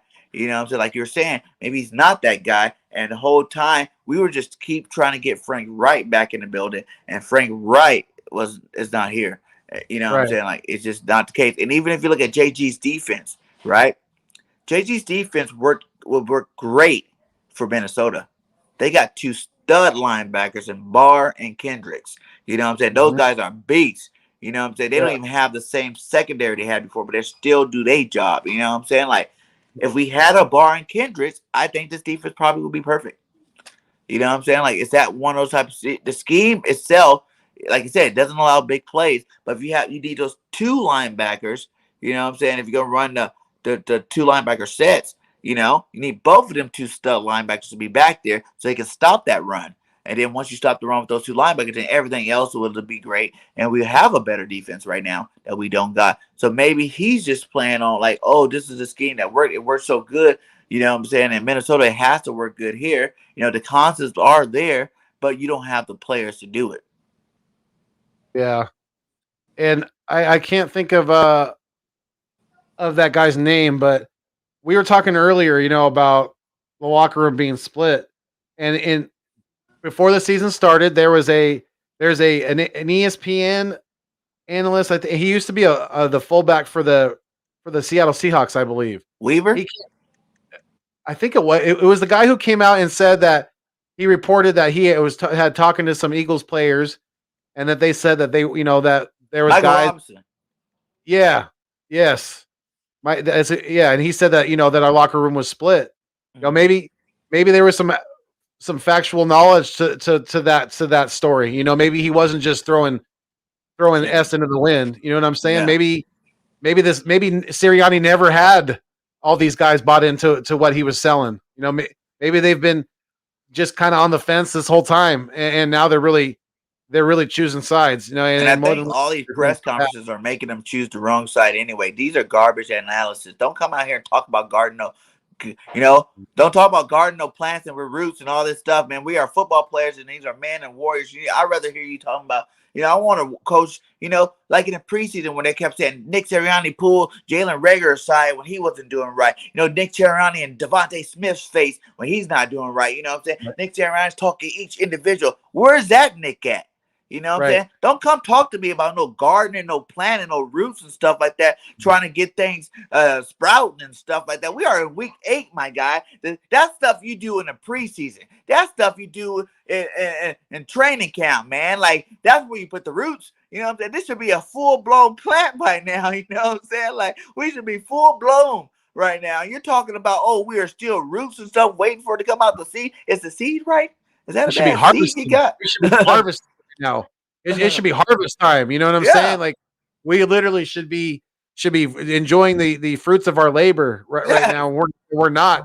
We're literally, if he's trying to compare us to grow to a flower and grow in a garden or whatever, and it block, then that means we're smack in the middle of a desert, nowhere near a freaking oasis, and we're trying to grow a garden. It's not working. It ain't gonna work. Right? Because it's that was a bad We're analogy, man. we're desert gardening, basically. We're desert gardening. Yeah, we are weeds right now, the way you're saying, man. Like, Yeah, seriously though, that's a dumb. we're As long as crabgrass. each Crab. player just keeps fertilizing and watering, doing their watering and doing their fertilizing, I He think. was he was right about one thing. We're playing like fertilizer. That's for sure. Yes. We're playing like some horse manure. That's factual. Very Yeah, man. factual. What do you think will be 3 keys for this game this week against the Detroit Lions? To commit to the run game enough to have a balanced offensive attack to where you're not more than 5 passes over rushes at any time in the game. You got to keep a balanced attack. You have to find a way to get consistent pressure on Jared Goff. You cannot let him sit back in the pocket and expose our secondary, which has been pretty good, but and no secondary can hold up for forever. So we got to get pressure on Goff, and I think that our I don't think I really don't. I think Cox is in cruise control right now. I'm not expecting much out of him, but I think my third key would be our linebackers have to really we have to call them out. We really do. We have to. start holding these guys accountable and start getting some more production out of them. Somebody's got to step up and make a play. Something we can't. The guys are just going through the motions out there, and you could tell. They're really just collecting a paycheck right now. And if that doesn't change, everyone's going to beat us for the rest of the year. It's we're just going to go out there, get the ball run down our throat. You know, let the other team dominate in time of possession, and that's all it takes. Yeah, and talk to Eagle. I do agree with that at some point because I do feel like that Cowboy game was such a big game for them. Underneath the lights, a big, you know, Dallas stadium and all that stuff. That ever since then we have not looked good at all. To be honest, like it is messing with our head. I think what I'm saying, it's messing with the coach's head, it's messing with everybody. It's a prime time game, so the whole world. So like if we had a little local Times game, division game too. you're only dealing with a couple of people talking about you, but you had the whole world watch you twice now, on national TV where the whole world's laughing at you, Nick. You know what I'm saying? Like, and you still talking about gardening some god dang plants and seeds and stuff. That's just ridiculous, man. Like, I wanted you to say, I'm in there and I'm taking full accountability for this. And I will change. Next game, I'm coming out and we're gonna run the rock. You know what I'm saying? We're gonna show you guys that we are this good offense I keep talking about. You know what I'm saying? Like, to be more confident in what you're doing. Call out, he's throwing everybody under the bus. Oh, well, this guy's not doing this part. Maybe he needs to do this. And you know what I'm saying? Like, that's not what He's I want to hear. he's a and I say this, and I can say this because I'm actually, my mom is Italian, and I know firsthand he's that Italian stubborn. He's got that Italian stubbornness in him. He really does, because I don't know if you heard him say, and remember on that, I think it was the very first drive, right? We held them.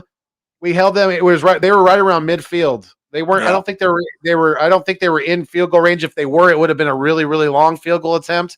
Yeah. But we held them, right. We had them on. And then they had a holding call, and instead of denying the holding call, he accepted it, which gave them Yeah. 3rd and 15. And then Carr hit.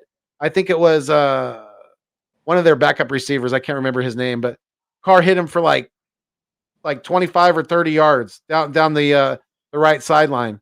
Mhm. It's and Sirianni came out and said afterwards that he would do that again if he had the same scenario. Yeah.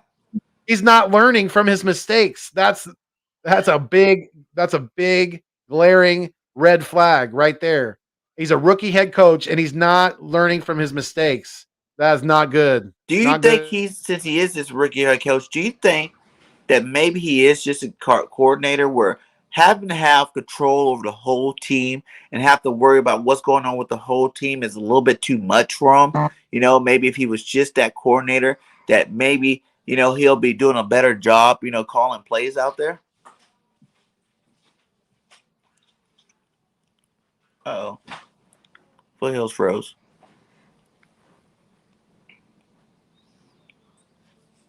Foothills, where'd you go, my guy?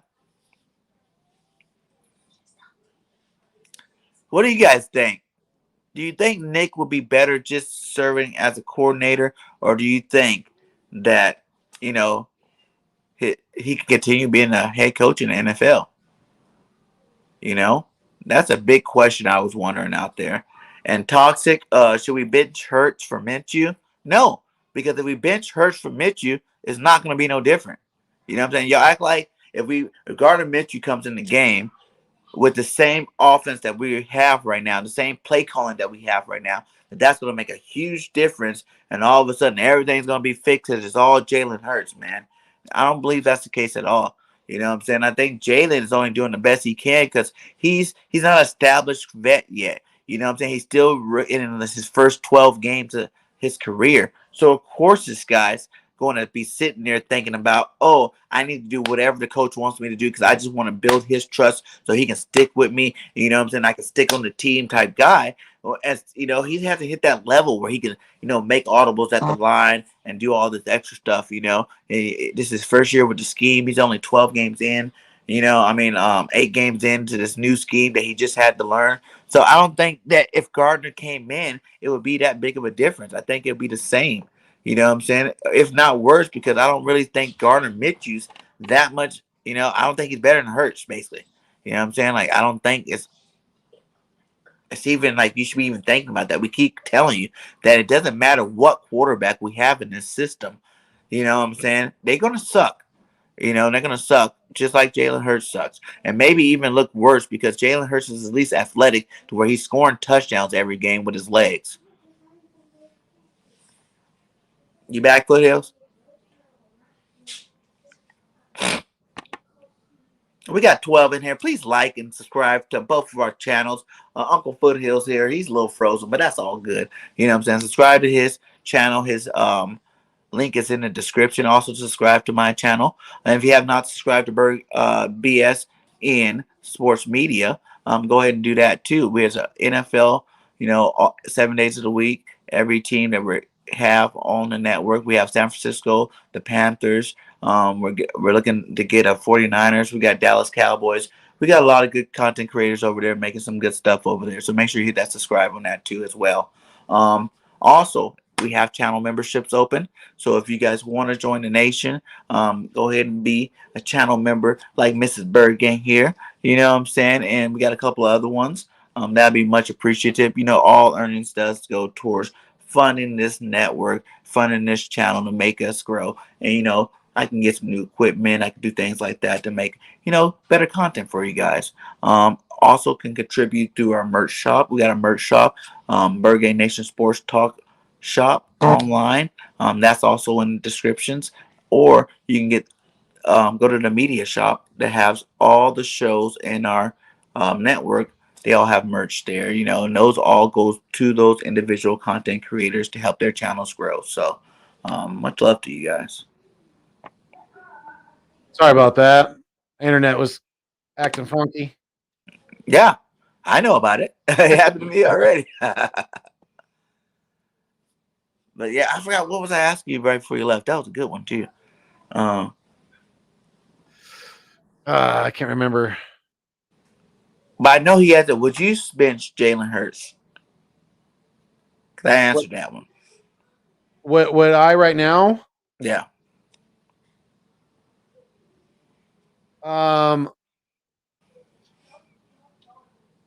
Right now, no. If we lose to the Lions, I would consider it. No. Yeah, I don't. I mean, it's kind of a double-edged sword for when you're talking about bench and Jalen Hurts because I think he's got strong enough confidence to where it wouldn't really mess with him too much mentally. But on the other side of it, if you leave him in there right now, are you exposing him to to the negativities and to the mental draining of a long season, and losing season. So right now, I don't think it's a good. I mean, I don't think it's a good idea. What do you think? Like I said, man, I don't think it'll make a difference if we bench him or not. People are just shooting for stars right now. You know what I'm saying? Like, it's not going to make our team any difference. The bottom line to me, linebackers, coach, and we've been doing better on penalties, so I can't even use penalties no more. But linebackers, coach, and run the ball. Those three things, you change those three things, we're going to win a lot of games the rest of the season. You know what I'm saying? That's three simple things, And with the linebackers, you just got to blitz them because they're not that physical guys. Those are coverage linebackers, so you got to blitz them. You got to make them be physical, make them go out there and hit somebody. Don't let these running backs go full steam ahead. Let them go meet them at the line. You know what I'm saying? So they don't get trucked over, and they might still get trucked over. At least it won't be so much of a gain by doing it. These guys are getting tackles 5-6 yards down the field.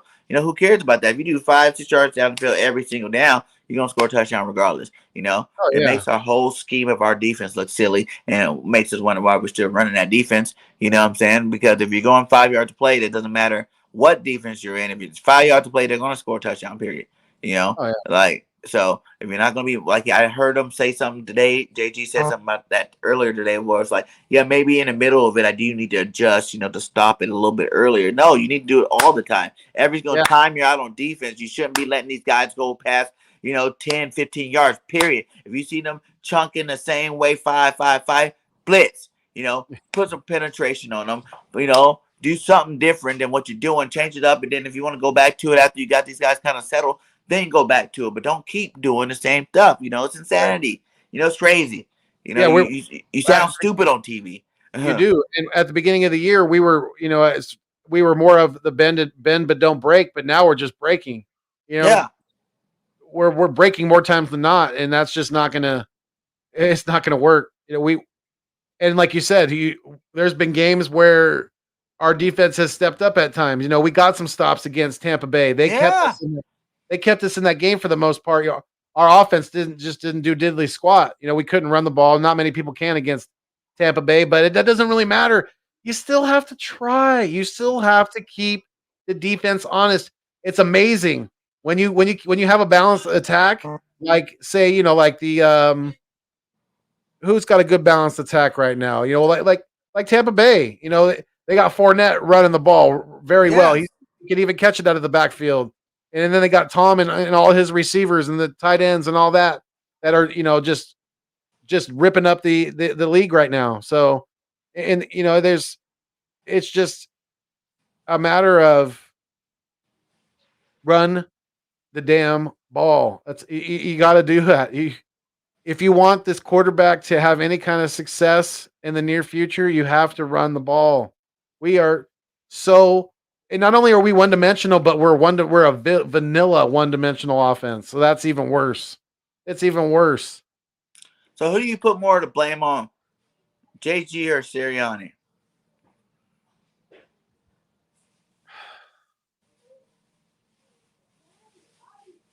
Right now, I would definitely have to put more of the blame on Sirianni. Mm-hmm. I think, because I feel that if this offense was more balanced, if we were able to control the ball, sustain drives more, that this defense wouldn't look nearly as bad as it has at times. That's not to say that Jonathan Gannon shouldn't be held somewhat accountable for the lack of production that his defense has, shown at times, especially at, getting pressure on the quarterback, because we're like one of the least. We're one of the teams that blitzes the least amount. I think we're like 30th in blitzes or something like that. And with the lack of production that we've had from the defensive line and getting, on both sides, we're stopping the run and getting pressure on the quarterback. It's just it's a recipe for disaster. But I think, to answer your question, I would put more of the blame on Sirianni, just for the mere fact. I mean, he hired Jonathan Gannon for the like a to boil it down. 60-40 or Yeah, more. yeah. Because I'm like 75-25 on Sirianni. Yeah, I'd say 70-30 Sirianni. Yeah, Because right you around look there. at it, like you look at even teams like the Cowboys, they're 5-1, but their defense is like ranked right above us. We're both the bottom of the pack. You know what I'm saying, in terms of defense. It's the offense that need to lead the way. You know what I'm saying? Like you said, it keeps the defense off the field as much. You know what I'm saying? It makes it so our defense don't have to give up so many. Don't give up so many points by letting these other guys. Because like you said, a lot of these games, our defense played pretty decent. You know what I'm saying? Like if we were actually putting on points when they were taking the ball away from us, from the defense, when they were getting 3 and outs, when they were doing those things, and we we're actually putting on points, it'll be a whole nother story right now. We have a better record right now, but we're not putting points up, man. Like I feel like this is the worst in terms of putting the points on the board the Eagles have ever been. What up, JC? Yeah. Richie? What up, JC? Not only are we not putting points on the board, but the defense is allowing, like, I don't even know how many. I think there's been multiple like 90+ yard drives against us this year. Yeah. They are not getting off the field when they should. And it's definitely starting to really, really wear these guys down. I think even more mentally than physically at this point. Yeah, they're frustrated as hell. Yeah, man. If you can grab anybody in a trade, who would it be? Let's say you're the GM right now. Who would be your number one targeted player to go try to get? Anybody? Anybody? Are you saying anybody? No. Are you saying Are you saying like anybody out there or like people who have been in like trade talks? Anybody out there, because for real, we have the capital and the players. If you really want to get somebody, you know what I'm saying, you probably could get somebody, no matter like how big of a star he is. I mean, I think more realistically, it would be the linebacker from Arizona. But me personally, if it was anybody, I would get T.J. Watt. T.J. Watt would be my number one pick to become a Philadelphia Eagle right now. If that was even, I know Pittsburgh would never even trade him right now because he's an absolute stud. But if that was even a glimpse of possibility, yeah, that he would be my pick. Nice. But I like the linebacker from Arizona. I can't think of his name right now. He's the guy that had like 5 sacks in the first week. On Arizona? Yeah, What is linebacker. it? Dang, what is that I guy know name? his name always escapes me. Let's see. Yeah, Let me I see if think I I can know who you're find it. talking about too. I can't even think of his name right now. Yeah, Oh, it's somebody in like the right chat. there too. I feel like I know it too. Oh man. Let's Ah, see. I don't know. I can't think of it right now. I lost it. For me, it will be Patrick Queen. I think he'll be a good linebacker for us. You know what I'm saying? Go get Patrick Queen. You know, give the Ravens Dillard and like a second round pick. The Ravens got enough linebackers over there. Like you're saying, that guy T.J. Watt. Well, I know Pittsburgh got a couple other linebackers over there too. Either one of their linebackers, for real, can come over here. Chandler Jones. Chandler That's the Jones. There guy you from go. Arizona. Chandler Jones. Yep, he's Chandler a Jones is beast. that's. I think that's reasonable. Like you could probably do something with that. You could probably do something to get Chandler Yeah, Jones over here. He's older. and yeah, and I think he. I mean, I don't know about now because they're what 7-0, but I know he was talking about wanting out of Arizona, but I doubt he's asking that anymore with the team being the only undefeated team left in the league. How do you see that working out the rest of the year? For the Cardinals, Yeah. I think they, especially now that they got Zach Ertz, if he stays healthy, and you've seen it, like that's just going to open up the offense even more. And him having his longest touchdown ever in his career as the first one in Arizona, that's kind of crazy. That was And I BS too. I was like, what the heck? He ran maybe away we from somebody. I'm like, that's Zach Ertz doesn't do that. But that's how much, I was going to a say change of scenery, when you're in such a toxic environment, you know what I'm saying? You're just begging for a newness. When you get something to do, you're like, oh, here we go. Let's do it again. I can revamp my whole career. not only that, but I mean, just look at the weapons he has around him. I mean, Yeah. he's never had that wide receiver core like that. They got D Hop, they got AJ Green, they got Christian Kirk. I mean, then they got two good running backs in Connor and Edmonds. You know, they got an up and coming stud of a quarterback. You know, he's mobile and he can sling the ball down the field. And Rondale You know, Moore, and too, at receiver, too. Yeah. right, rookie Rondell Moore, yeah. So Yeah. he's never had that complementary of weapons around him, and I think that just shows you what he was really capable of all this time. You know, he can get those yak yards. You just got to get him in space. Got to get him in space. Get him the ball in the middle of the field. Say, In JC, I space. lost my positivity for the Birds going forth this season.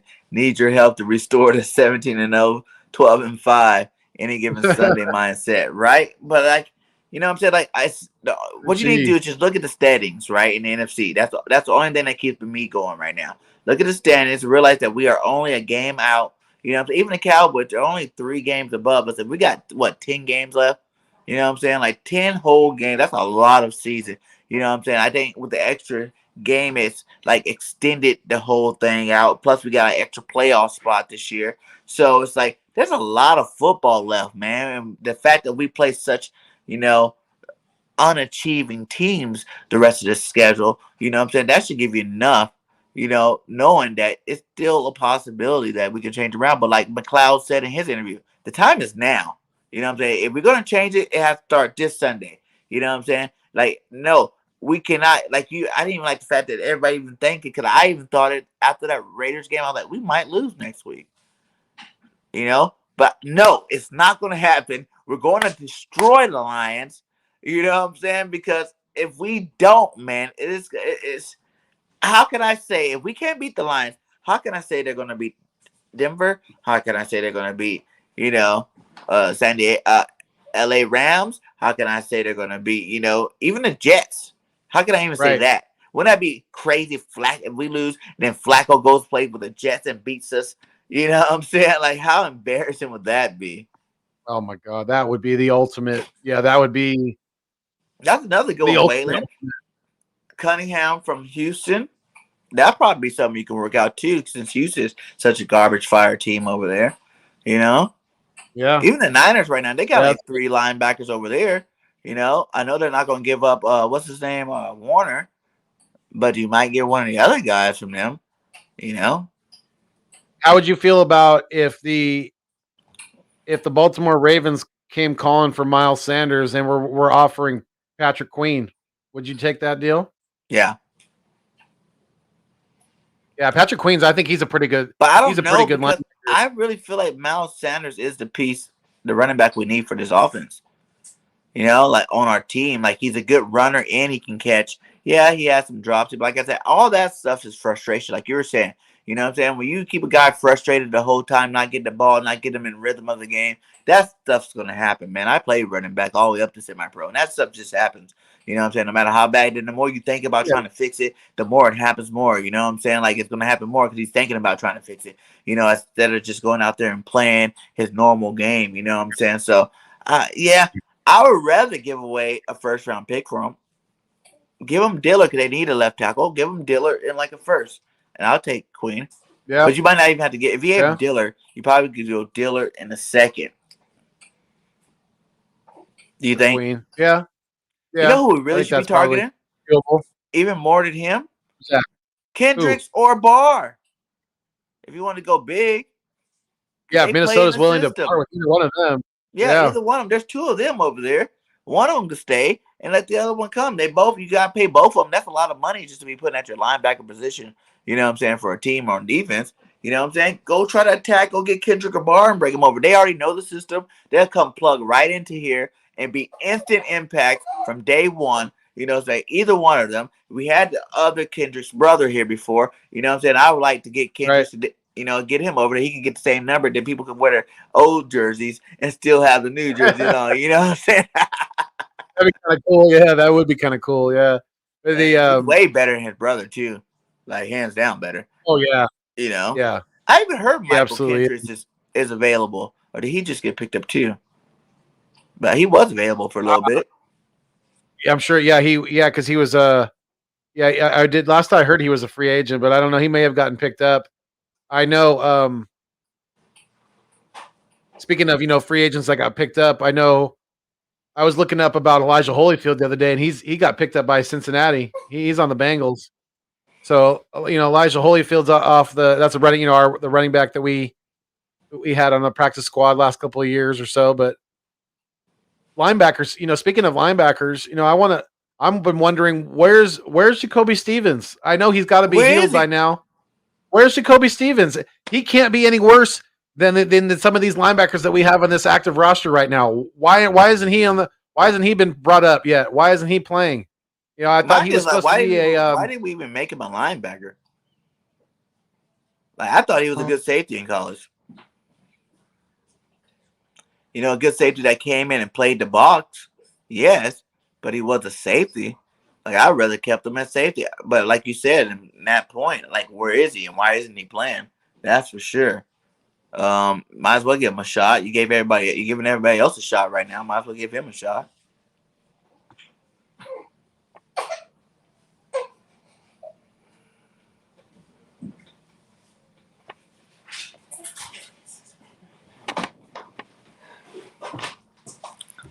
He said Miles Sanders got 2 more years left.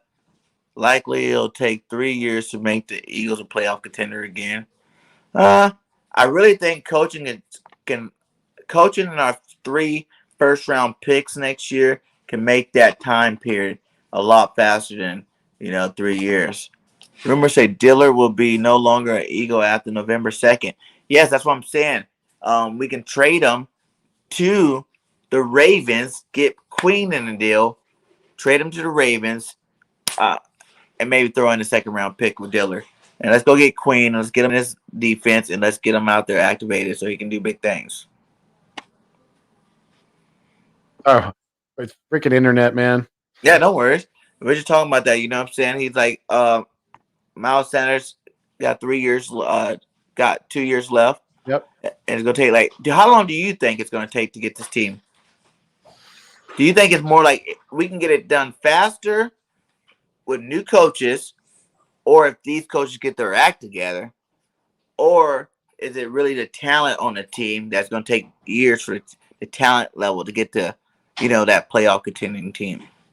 No, I think we'll be back into some serious playoff contention in 2 to 3 years. I think it's gonna take a couple. And I can't answer you about the coaching staff right now. I just don't know. I really don't. I don't know if we hired a bunch of boneheads, or if they're just going through the rookie coaching year bumps in the along the way. We're just gonna have to kind of see if they can kind of progress as a coaching staff and things like that, and make some better decisions along the way. But yeah, that's still kind of a wait and see for me with the coaches. Yeah, man. I think, like I said, positive me says we're about to go on a big streak. You know what I'm saying? We're about to win about 7 games in a row, like just back to back to back, and start building up that steam. Cause I still feel I, like we I can hope go to the you're right. I I hope. still feel like we can go to the playoffs for real, for real. I'm not that guy to think the playoffs is out of the question. You know why? Because this is November, December time, and you know what happens in November, December? Dallas lose games. You know what I'm saying? Like this is their time to tank. You know what I'm saying? Like they lose games in November and they lose games in December. So Yeah, if we lose games in the beginning and end up hot while they're losing games, like I said, it's only 3 games out of 10. That means right. you got a whole 7 games to make up the difference. You know what I'm saying? Like it's possible that we could still win the division, which is very unlikely, but still possible. But for sure, grab that last. Now they added an extra playoff game. Grab that last playoff spot. Yeah, because there's going to be that extra wild card spot this year. So I mean, yeah, we'll see. It's definitely possible. Is it super likely right now with given the scenario? No, but I mean, stranger things have happened, and if we pull off 6 or 7 in a row, I mean, that's going to put us at what, like 9-5, or like 8-6, something like that. I mean, Mm-hmm. if we can get anywhere near back to 500, even we're gonna have a good chance at maybe sneaking in the back door. But you know, Dallas has got no excuses right now. They have a prime opportunity right in front of them to not only win this division, but to make a deep run. You know, Mm-hmm.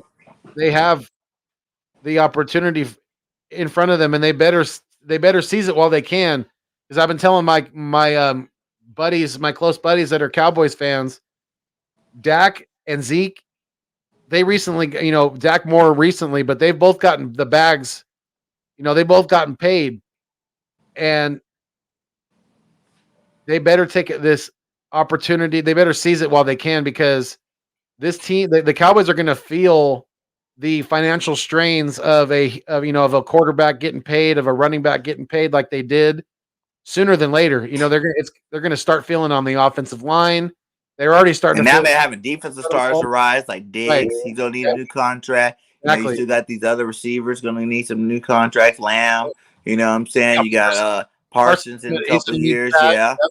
he's gonna need a new contract. Yeah, you're right, man. They're gonna feel it, and Oh yeah, this is their year. But yeah, like we always say before, Dallas starts hot, man, all the time. That's yep, why I don't even care that they start there 5-1. I don't. I'm like whatever. right. When aren't they that great in the beginning of the season? You know what I'm saying? Like they're very few. I think last year when they sucked because Dak was out. You know what I'm saying? Dak got hurt. But other than that, even when Dak got hurt, they were 1-4. So it wasn't like that was a very promising year anyway. Like Yeah, I think that they can really fall at the end of this season. You know what I'm saying? Start taking their stone. They already have their bye weeks. They don't have any more time. If they start going on a losing streak, you know what I'm saying? There's nothing to stop the losing, to stop the bleeding with like a bye week, to regroup. You know what I'm saying? They already had that. you Yep. know. And I'm not saying it's going to happen. Like I say, in terms of winning the division, I give us like a 31% chance, just going to throw the one out there. But in terms of going to the playoffs, I'm still 50-50 right now. Considering that we're only one game out of the wild card spot right now. One game. Unless these other sorry teams start picking up the pace and start really, popping off wins, you know what I'm saying? Like we're right there, like in terms of Yeah. playoffs. Yeah, and even though the Vikings are like that, I think they're the one that's like leading the wild card right now. I would still want them to beat the Cowboys this weekend, and I hope they do. Yes. Beat the Cowboys that's going to be in Minnesota, so that after that the Cowboys are home to Denver, and then they're home to Atlanta, and then they have to go to Kansas City and play the Chiefs, Ooh. and then they're home against the Raiders. Then they have to go to the Big Easy and play the Saints in New Orleans. Then they have the football team in Washington, and then the Giants, and the football team again, and then the Cardinals at home. Ooh. Cardinals could definitely spoil I some seen what you Cowboys, just said. I see and then us last week. possibly 2 to 4 losses out of that whole little stretch there. And they're at 1, so that put them at what, 5 losses? If they got lost off 4, that only put them at 5. That's where we're at. We Right. have to still go undefeated Maybe. and beat them in the last week of the season. But maybe that's the reason why they set it up the Cowboys last week of the season. The Maybe. drama starts, baby, for the Championship, NFC East Championship. Cowboys, Eagles in Philadelphia on the line. Boom, both sit that with 5 losses. You never know, my guy. You never know. Stranger things has happened, man. Stranger things has happened. Very But true. we are sitting here at 141. Shout out to the 10 still in the chat. Please like and subscribe. Go ahead with any last final thoughts, man, about this week, this game this weekend, and then let everybody else know where they can find you at, my guy. Yeah, yeah, definitely. Just final thoughts would be,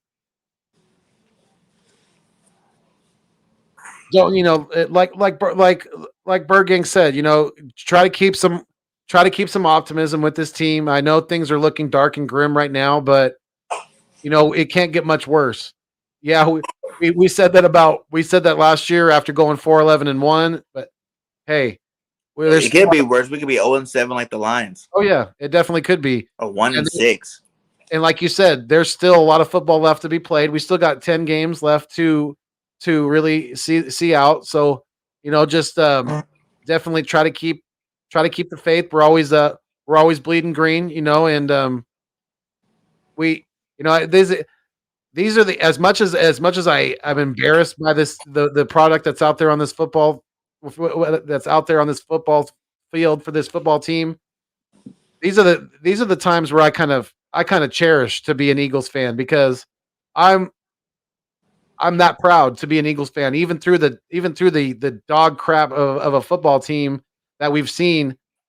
I'm still proud to wear my green, and I wear it all the time, and I'm never shy away from it, and I never will.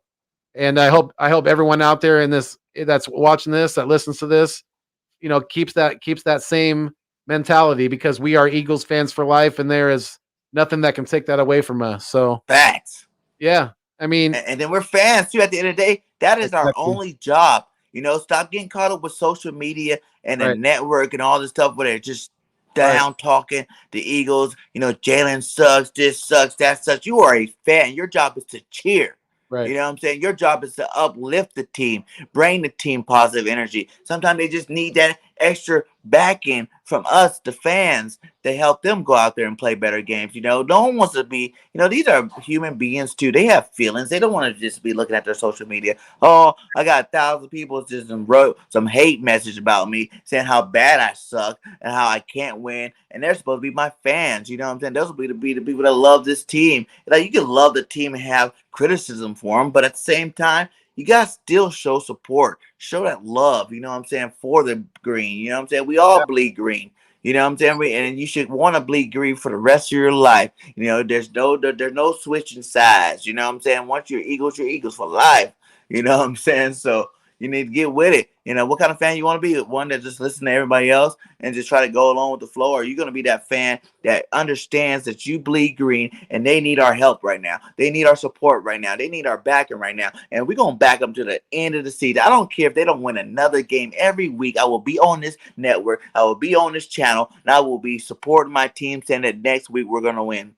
You know, Yeah. next week we're going to win. It's going to happen next week for sure. You know what I'm saying? Because that's what I expect from my team. And I think that's what they're going to do this weekend.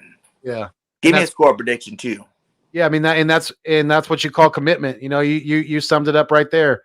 My score prediction is going to be, let's see.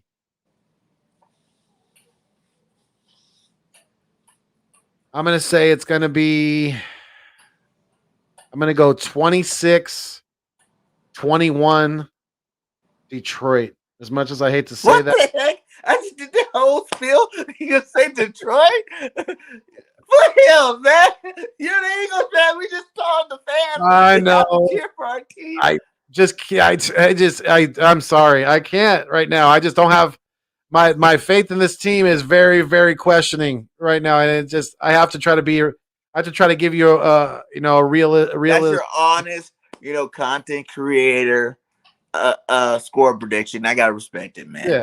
You said, what do you say, 26-21 Detroit? Yeah. I'm going 31-28 Eagles. You know what I'm saying? Last second, Jake Elliott kick for the game. You know what I'm saying? 2 Hurts touchdowns, 2 Gainwell touchdowns. That's 4 touchdowns to the kick at the end for the win. See you later, Detroit. Good game, but we winning this one, my guy. Hey, I hope Time you're to right. get back. Like I said, if that thing that I want to happen, it has to start this week. Like Rodney Harrison said, Rodney McLeod said, it has to start now, this week, against a team like Detroit that only has 0 wins. You know what I'm saying?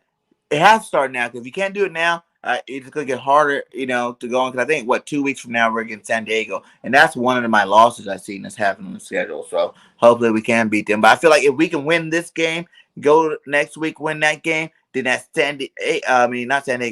LA game will be a lot more realistic to win. You know what I'm saying? Because now you're on a winning streak. Now you got the positive energy going. Now you got the juices flowing. And then now you can see the Eagles be that team that we've been waiting for all season long. It's time for these guys to wake up. They definitely have to, and you guys. Right, Richie? If you could change, I can change. We all can change. Good shout, Richie. Definitely. That's a great Rocky quote right there. After he's half brain dead in the ring there, talking to the fans in Moscow. Where you hiding? How you doing, my guy? What's going on? Where you hiding? Yeah, appreciate man. You checking in. You guys can find me at on Twitter at Philly Foothills, or on Instagram at Philly_Foothills82. You guys can check me out on that, and I'm always on my YouTube channel, The Nest Out West, just like it appears right here, The Nest Out West. Type that in, search me up if you guys haven't done so already, because I'm always putting out that great Eagles content. And yes, he is. I am on my way to getting myself monetized, like my guy here. And big congrats to you on that, my guy. I wanted to definitely shout you out before we got off of here. I'm very proud of you, my guy. Good job, good hard work. It's amazing how fast you got that done. And hey, I definitely enjoyed doing this with you. Hey, no problem, man. We always gonna get on here, every little bit, we always come back. I think this is our 3rd show together, and there's definitely more to come before the season ends, man. And yeah, like he said, go hit up the Nest Out West. Like I said, they put up fire content. I'm saying? They got some great shows over there as well. You know what I'm saying? And so hook my boy up. Go hit that like and subscribe on all his videos.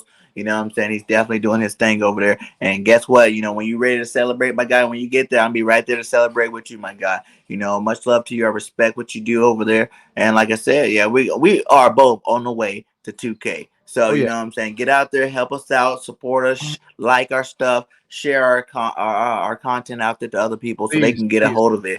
You know what I'm saying? And help us out. You know what I'm saying? Much love to all you guys coming today. You already know. Find me, BirdGame31, on this channel. You can go my Twitter's BirdGame BirdGame31 underscore P. You know, I got a Facebook group, Bird Game Sports Live over there. You know what I'm saying? So you can find me everywhere, man. I just keep growing.